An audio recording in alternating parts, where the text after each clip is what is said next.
Bonjour et bienvenue à toi dans cette vidéo.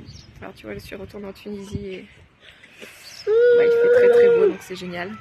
Donc j'ai pas pu m'empêcher de te faire une vidéo au soleil sur ma terrasse.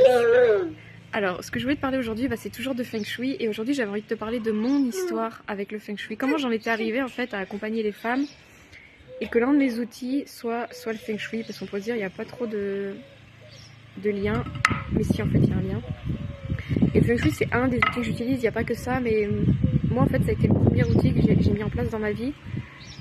Et c'était le petit truc en fait qui derrière a fait tout découler, qui a transformé derrière toute ma vie. Et donc des fois il faut commencer par quelque chose, donc c'était le Feng Shui, et donc peut-être que pour d'autres femmes aussi ce sera ça.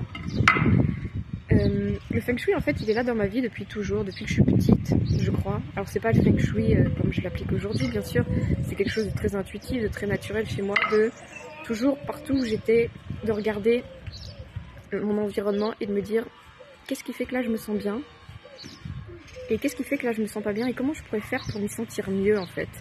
Tout ça en fait, je l'ai depuis toujours, soit chez mes parents où j'étais toujours en train de ranger, de déplacer les meubles, etc. J'ai toujours fait, toujours. Même encore, je me surprends à le faire.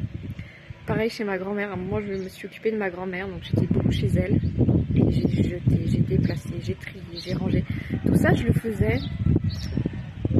dans l'idée de me sentir mieux, de sentir en fait, tout simplement je travaillais l'énergie, je travaillais l'énergie et j'essayais d'améliorer sa circulation dans cette maison qui était prête à déborder de bazar en fait. Là je peux prendre le cas de ma grand-mère.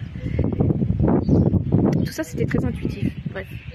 Donc ça a toujours été en moi en fait, c'est pour ça que j'ai été menée à ça, je le sais.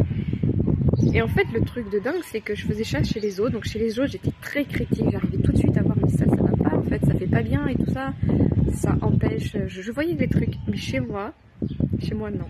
Chez moi je laissais le bazar, je laissais tout, je m'en occupais pas en fait, j'arrivais très bien à voir chez les autres j'avais toujours plein d'idées, j'avais envie de leur dire faites comme ci, faites comme ça. Et chez moi, je m'en occupais pas.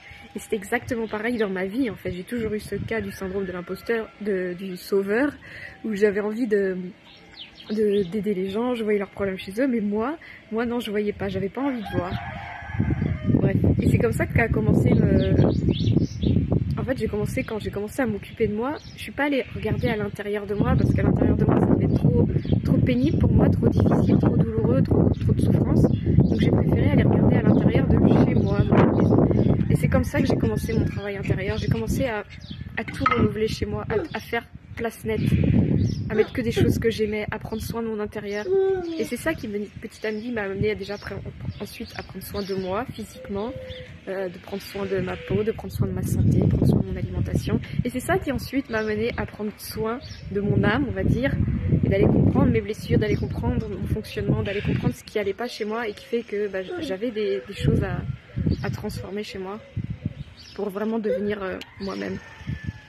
Mais tout ça, encore pour dire, c'est que ça a commencé par le Feng Shui en fait. À la base, ça s'appelait pas le Feng Shui, mais je me suis formée au Feng Shui parce que ça m'a donné les outils pour faire bien circuler l'énergie. Mais il y a tout plein d'autres outils qui peuvent être, même si on fait de la décoration d'intérieur, si on le fait correctement, on peut faire un petit peu de Feng Shui avec ça déjà.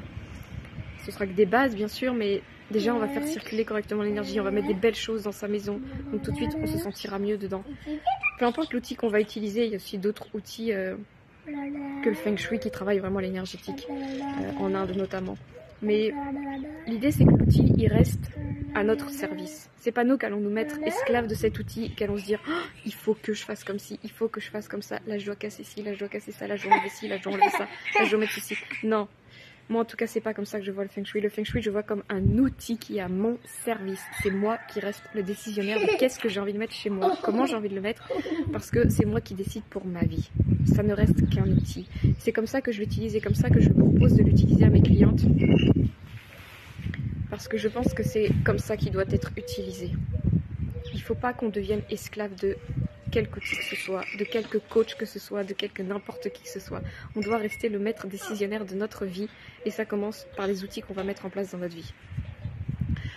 Bon voilà comment le Feng Shui, est chez moi. Voilà pour cette vidéo. Je vais m'arrêter là et je vous souhaite une très belle journée ensoleillée. Regardez ce beau ciel bleu.